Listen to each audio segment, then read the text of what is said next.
नमस्कार, Manoj Tiwari talk show में आप सभी का स्वागत है। मैं हूं चांदनी साहू। आज हमारे साथ मौजूद है एक समाज सेवी और समाजवादी पार्टी की नेता पूनम पाठक। पूनम पाठक जी से हम बात करते हैं और जानते हैं कुछ सवालों का जवाब। सबसे पहले पूनम पाठक जी, आपका हमारे कार्यक्रम में बहुत बहुत स्वागत है। तो सबसे पहले मेरा ये सवाल है कि आप एक महिला हैं, क्या आज भी महिलाओं को भेदभाव का सामना करना पड़ता है? बिल्कुल सामना करना पड़ता है। हम तो बचपन से देखे हैं हम कि बेटा बेटी में कितना अंतर किया जाता है। क्योंकि पिताजी हमारे बिहार के रहने वाले थे और कोई बात अगर आता था तो माता पिता और जो भी हमारे रिश्तेदार होते थे वो कहते थे कि एक कहावत है बिहार में कि अगला हरे चलिए का मतलब होता है कि मतलब हल चलाएंगे क्या खेत में जाकर के खाएंगे। तो एक निवाले पर भी टांट होता था। तो मैं तो वो बचपन देख करके आई हूँ। 5 बहनें थी, उनके साथ भी होता था। सबसे बड़ी मैं थी, तो शासन तो नहीं देखा बचपन से। और आज भी ऐसा हो रहा है कि तमाम जगहों पे लड़कियों को फेंक दिया जा रहा है, वर्षण करा दिया जा रहा है।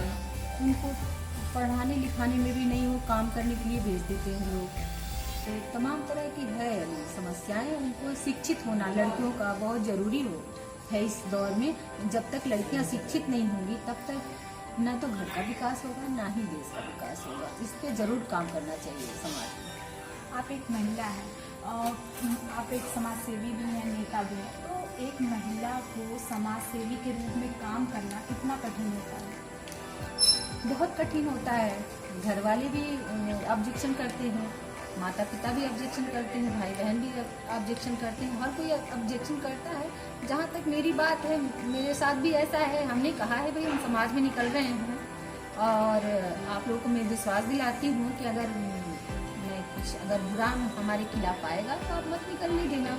लेकिन मुझे भी एक मौका मिलना चाहिए। मैं समाज में भागीदारी अपना बढ़ चढ़ के करना चाहती हूँ। समाज को, देश के लिए समर्पित करना चाहती हूँ अपने आप को। अगर मैं कुछ करना चाहती हूँ तो मुझे बढ़ने दीजिए। इंदिरा गांधी भी जो है कि वो एक महिला थी, झांसी की रानी भी एक महिला थी, सती अनसुईया भी एक महिला थी। तो आदि अनंत काल से महिलाओं ने समाज में अपनी भागीदारी निभाई है। उसी सशक्तिकरण को मैं आगे ले जाना चाहती हूँ, झांसी की रानी लक्ष्मीबाई की तरह। पहले तो अंग्रेज से लोग लड़ रहे थे, अभी देश के गद्दारों से, देश के चोरों से, जो किसान मजदूरों का, बाल बच्चों की पढ़ाई लिखाई का सारा पैसा जो है सरकार खा जा रही है। कहाँ काम हो रहा है? कहीं कोई काम नहीं है। आप भी रास्ते में आप आ रहे होंगे। रोड अभी भाजपा सरकार ने बनवाया है। यहाँ पर एक रोड बनी है, आधी रोड बनाए हैं, आधी रोड छोड़ दी है, जबकि आधी रोड की पैसा पूरा ले लिए हैं। प्रदेश की जो सरकार है उसके बारे में आप क्या कहेंगे? उनके कामों के बारे में आप क्या कहेंगे? प्रदेश सरकार तो एकदम से इस समय भ्रष्ट हो गई है। ना तो वो बच्चों की नौकरी देने की बात कर रही है, जबकि इसी मुद्दे पे आई थी। ना तो बच्चों की नौकरियां मिल रही हैं, न बिजनेस मिल रहा है। कैसे बच्चे बढ़ेंगे? युवा साथी जब नहीं बढ़ेंगे तो देश कैसे बढ़ेगा? किसी प्रकार का कोई मदद युवा साथियों को नहीं मिल रहा है। सबसे बड़ा इस समय रोटी, कपड़ा और मकान की लागत पड़ी है। आने वाले भविष्य में युवा बेरोजगार घूम रहे हैं, वो क्या करेंगे? चोरी डकैती करेंगे, गलत रास्ते पर जाएंगे, क्योंकि उनके पास कोई ऑप्शन नहीं बचा है। इसलिए सरकार को चाहिए कि देश में जो भी युवा साथी हैं, प्रदेश में जो भी युवा साथी हैं, उत्तर प्रदेश में अगर यहाँ से लोग काम करने जाते हैं बॉम्बे, अगर कोई एक मजदूर भी बॉम्बे अगर चला गया तो वहाँ की सरकार वहाँ से भगा देती है। कहाँ जाएंगे? आप अपने देश में काम नहीं दे रहे हैं, अपने प्रदेश में काम नहीं दे रहे हैं, तो ये तो गलत है। योगी आदित्यनाथ जी भी ने कह दिया है कि अभी संविदा पे रखेंगे। अरे संविदा पे बच्चे कितने दिन खाएंगे? मुलायम सिंह ने भी कहा था कि रोटी कपड़ा सस्ती हो, दवाई मुफ्ती हो, तो दवा भी मुफ्त मिलना चाहिए। गरीब महिलाएं हैं, लोग तमाम तरह के मर जा रहे हैं, कैंसर का दवा नहीं करा पा रहे, कहते हैं कि जा रहे हैं उस हॉस्पिटल में अच्छे से इलाज नहीं हो पाता है।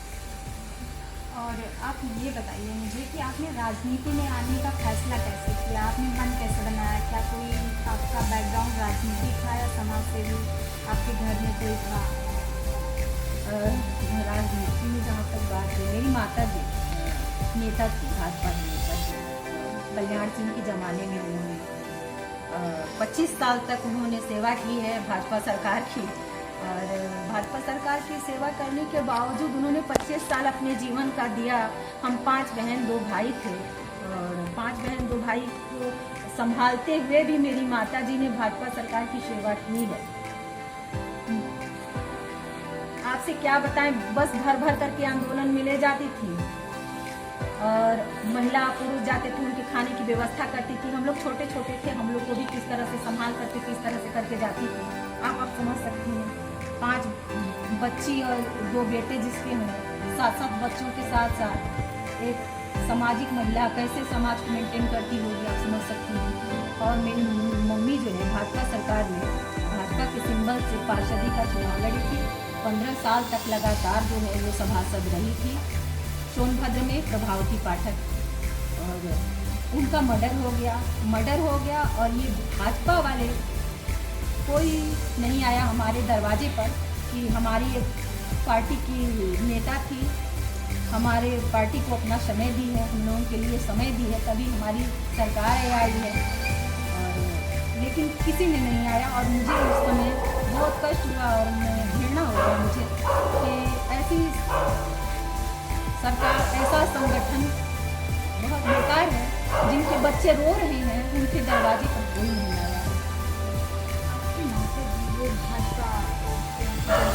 भाजपा पार्टी में थी, तो आप समाजवादी पार्टी से कैसे जुड़े? समाजवादी पार्टी से हम इसलिए जुड़ गए क्योंकि हम जब आया था भूकंप तो नेपाल गए थे, आम आदमी पार्टी से गए थे नेपाल में, वहाँ पे सेवा के लिए गए थे और अपने साथियों के साथ गए थे, ग्रुप में गए थे आम आदमी पार्टी की तरफ से सेवा करने के लिए। वहाँ पे हमने देखा अखिलेश भैया जो है कि अपने बसों में वहाँ के लोगों को यूपी ले आना, यूपी से जो है नेपाल भेजना, सब कोई को आने जाने की व्यवस्था दिए थे कि जो कोई भी मदद हो। और यहाँ से अखिलेश भाई ने तमाम जो है कि दवाइयाँ, तमाम मलहम पट्टी, तमाम इंजेक्शन, सुई जो भी है वहाँ के लिए मदद कर रहे थे। तो जो एक प्रदेश का सीएम दूसरे देश की मदद कर रहा है, युवा है, वो तो भविष्य है। और फिर वो अपनी घर की महिला को आगे बढ़ाया है, डिम्पल यादव को बढ़ाया है। ऐसे लोगों को सत्ता में आने का हक है, ऐसे लोगों को मौका देना चाहिए। अब ये लोग बुजुर्ग हो गए हैं और सन्यासी हो गए हैं। सन्यासियों का काम है कि वो मंदिर में माला जपे, ना कि देश सेवा। जिनका घर परिवार नहीं वो क्या संभालेगा? अखिलेश यादव को देखिए, उनकी बच्चियां हैं, बेटे हैं, परिवार की ममता क्या होती है, दुख दर्द क्या होता है, वो भली भांति जानते हैं। ऐसे युवा को साथ आना चाहिए। तो मैंने नेपाल में देखा कि मतलब जन सेवा में उनकी कितनी भागीदारी है। अपने देश से नहीं विदेशों में भी वो अपनी भागीदारी निभा रहे हैं, नारियों को आगे बढ़ा रहे हैं। हमने उनसे मिला है और हमने देखा महिलाओं को कितना सम्मान करते हैं। महिला राजनीति पे बात करते हैं, तो महिलाओं की राजनीति में आना, जो महिलाएं राजनीति में आती हैं, उनको किन किन चुनौतियों को सामना करना पड़ता है और वो सफल क्यों नहीं हो पाती हैं राजनीति में? देखिए, ये भारतवर्ष जो है हमारा पुरुष प्रधान देश है। यहाँ पे महिलाओं को आगे बढ़ने का मौका पहले से ही नहीं मिला है ना। तो अब जो है अपनी महिलाएं जो है कि भारतवर्ष की अपनी लड़ाई लड़ना शुरू की कि नहीं, नारी सशक्तिकरण आना चाहिए, नारियों को हक अपना मिलना चाहिए, महिलाओं को भी बराबरी का हक मिलना चाहिए। और महिलाएं ट्रेन उड़ाने लगी हैं और अपने हक की लड़ाई लड़ने लगी हैं। और बात रही समाज में सामना करने की, तो सामना तो भाई महिलाओं को तो तमाम तरह के जो है कि आजकल के देख रहे हैं, नजरें भी इतनी खराब हो गई हैं कि महिलाओं के अंदर चुभ जाती हैं। और महिलाएं आगे बढ़ेंगी तो ढीलों का कम हो जाएगा भार। आप एक महिला ये नहीं समझते हैं, महिलाएं आगे कमाएं, तुम भी कमाओ, महिलाएं भी कमाएं। आगे बढ़ेंगी तभी तो कमाएंगी। घर परिवार कितना अच्छा होगा, बच्चे शिक्षित होंगे। एक महिला के तौर पे आप क्या चाहेंगे कि महिलाओं को बढ़ावा देने के लिए राजनीति में कोई कानून बनाई जाए जिससे वो राजनीति में आ सके और सफल हो सके? बिल्कुल सफल हो। बिल्कुल, महिलाओं को आगे आना चाहिए, महिलाओं को बढ़ावा देना चाहिए। हर क्षेत्र में, हर जाति के, हर धर्म की महिलाओं को मौका देना चाहिए, चाहे वो हिंदू हो, मुस्लिम हो, सिख हो, ईसाई हो।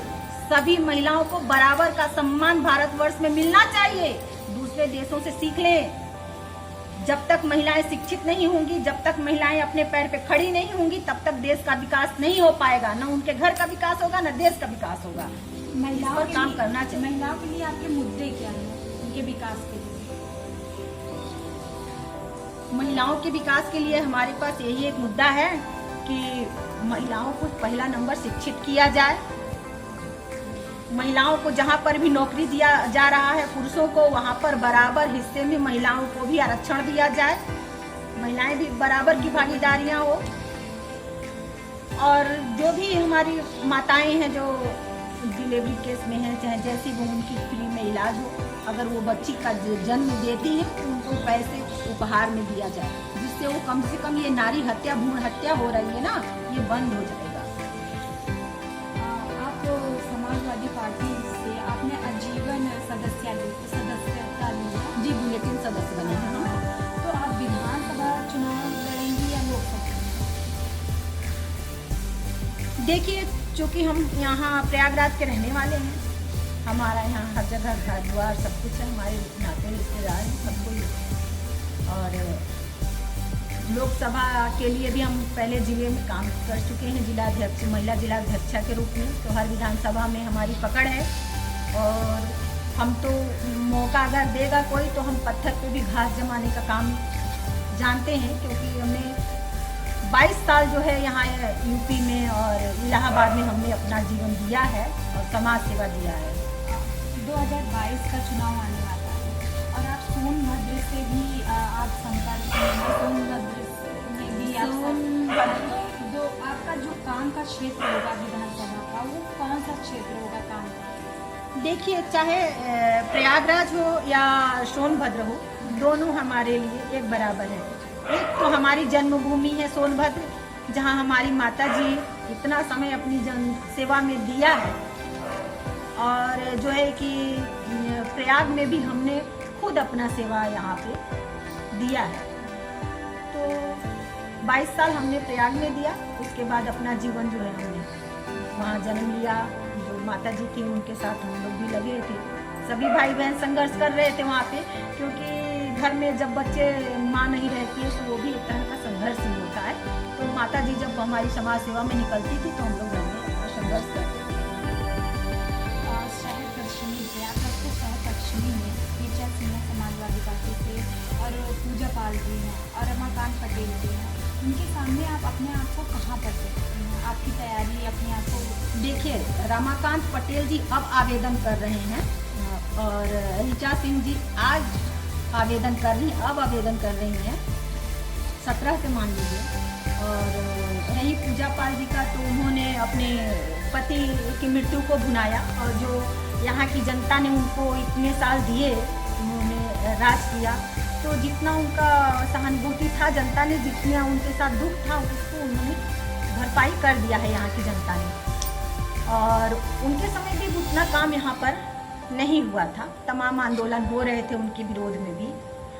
और मेरी बात रही तो मैं 22 साल में अपना दी हूँ यहाँ पर और एक एक गांव, एक एक जगह में घूमी हूँ। जब मैं समाजवादी पार्टी में जिला अध्यक्षा थी तो मैं पूरे गांव में जाकर के की हूँ। और यहाँ पे जब 2017 में प्रचार में की, अब चूंकि पता नहीं उस समय क्या मति भरम हुई थी कि हम लोगों के प्रचार कभी क्या यहाँ सरपशी में पूरे प्रदेश में कहीं पर भी नहीं आ पाया। और वो जो लोग का जो भी जादू चला, लेकिन एक एक गांव किसानों को मुद्दा को लेकर के हमने पुतला दहन किया है, चक्का जाम किया, और नगर निगम में दौड़े, और जो है कि किसानों की जो है कि प्राकृतिक आपदा आती है उसमें भी हमने उन लोगों को न्याय दिलाने का काम किया। सभी मुद्दों की लड़ाइयाँ हम लड़ते आए हैं। सब पश्चिमी में अभी देख लीजिए, यही टंकी हम बनवाने के लिए कितना ईंटा पत्थर आंदोलन तमाम तरह की बातें हुई थी। सर पश्चिमी में हम बहुत काम किए हैं और 22 साल हमने अपने जीवन का दिया है यहाँ पर। तो हमारे जो 22 साल तक क्षेत्र में घूम घूम करके रह रहा है तो उसका कुछ न कुछ तो होगा ना। और सवालों जवाबों का सिलसिला ऐसे ही जारी रहेगा। रुकते हैं छोटे से ब्रेक के लिए।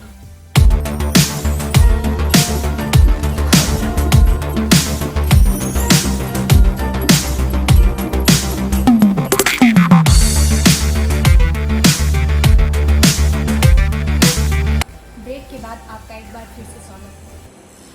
तो हम सह पश्चिमी के बारे में बात कर रहे थे, ऋचा सिंह के बारे में बात कर रहे थे, पूजा पाल जी के बारे में बात कर रहे हैं। तो आप बताइए उस बारे में। तो हमने 22 साल अपना दिया है जीवन का शहर पश्चिमी में और एक एक गांव हमने घूमा है, लोगों के लिए काम किए हैं, लोगों के लिए लड़ाइयाँ लड़े हैं, यहाँ की जनता के लिए हमने लड़ाई लड़ाए सर पश्चिमी में। इसलिए मैं कहती हूँ कि मेरी है यहाँ पर जनता हमारे साथ है। और रही बात ऋचा सिंह की, पूजा पाल जी की, रमाकांत जी की, तो मैं सभी के साथ हूँ क्योंकि मैं पार्टी के साथ हूँ और पार्टी के नीतियों के विरुद्ध तो मैं नहीं हूँ। जो पार्टी जिसको आदेश करेगा, अखिलेश भैया जिसको भी आदेश करेंगे, मुलायम सिंह जी जिसको आदेश करेंगे, सपा सरकार जिसको भी सिंबल देगा, लड़ने के लिए मैं उसके साथ रहूँगी। अगर मुझे देता है तो बहुत बहुत धन्यवाद रहेगा। तो मेरा ये सवाल है कि देश में क्या क्या आप बदलाव देखती हैं, जो बदलाव जरूरी है देश के लिए?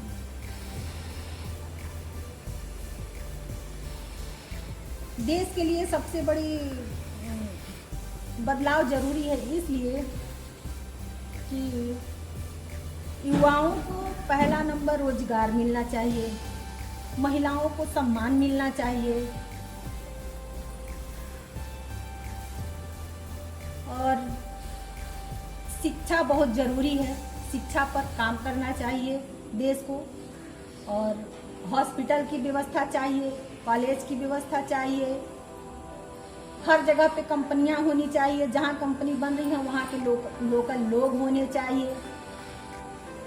आप 2022 में चुनावी मुद्दे क्या होंगे? 2022 में अगर चुनाव हम लड़ते हैं तो हमारे मुद्दे यही होंगे कि सबसे पहले हम जो है युवाओं को रोजगार देंगे, किसानों को हर व्यवस्था देंगे, उनके लिए जो है कि निःशुल्क पानी की व्यवस्था हो गया और खाद की व्यवस्था हो गई, जो भी है वो सब व्यवस्था उनको दिया जाएगा। गाय जो रोड पे इस समय योगी आदित्यनाथ जी जो खुलवा करके साढ़ घुमवा रहे हैं, उनके लिए हर विधानसभा में हर मोहल्ले में काजी हाउस बनवाएंगे, हर मोहल्ले में हॉस्पिटल होगा, बिजली पानी सस्ती हो जाएगी, हर गरीब उसको भरपाई कर सकेगा, उसका लाभ ले सकेगा। किसान जो है अगर कोई आपदा आता है उनके ऊपर तो उनको उचित मूल्य दिया जाएगा और हर किसी का सुना जाएगा। आप प्रदेश सरकार की किन किन समस्याओं का सामना करें, मतलब किन किन समस्याओं को देखती हैं आप प्रदेश सरकार की? देखिए प्रदेश सरकार की तो मैं तो आज ही लड़ाई लड़के आ रही हूँ, अभी ज्ञापन देने गए थे यार। सबसे बड़ी बात है कि सरकार जो है कहती है कुछ और, करती है कुछ और। पहले बोली कि नौकरियां देंगे, फिर कहा रोजगार देंगे, फिर कहा पकौड़ी तलो। पकौड़ी तलने से नहीं होगा। कौन हर घर का बंदा अगर पकौड़ी तलेगा तो खाएगा कौन? उसके यहाँ खरीदने कौन आएगा? है? गाय जो छोड़ दी हो, किसानों का खेत चर जा रही है, तो किसान कहाँ से मतलब कि खा पाएंगे? वो अपना पेट भरे कि तुम्हारे सांड भैंसा को खिलाएं, उनके लिए भी तो व्यवस्था चाहिए ना। आप शहर पश्चिमी के लिए ऐसा कौन सा काम करना चाहती हैं जो शहर पश्चिमी के लिए बहुत ज़रूरी है, वो काम होना? शहर पश्चिमी के लिए सबसे ज़रूरी है ये चीज़ ये कि यहाँ पे फैक्ट्री होनी चाहिए। चमड़े का व्यापार होता है जिसकी फैक्ट्री होनी चाहिए, उसमें रोजगार लोकल लोगों को मिलना चाहिए। शहर पश्चिमी में डिग्री कॉलेज होना चाहिए। यहाँ हर जाति धर्म के लोग रहते हैं, हिंदू रहते हैं, मुस्लिम रहते हैं, सिख रहते हैं, ईसाई रहते हैं, हर जाति। यहाँ पे अभी यहाँ से 5 किलोमीटर के अंदर में ही 2 ठो गुरुद्वारे हैं।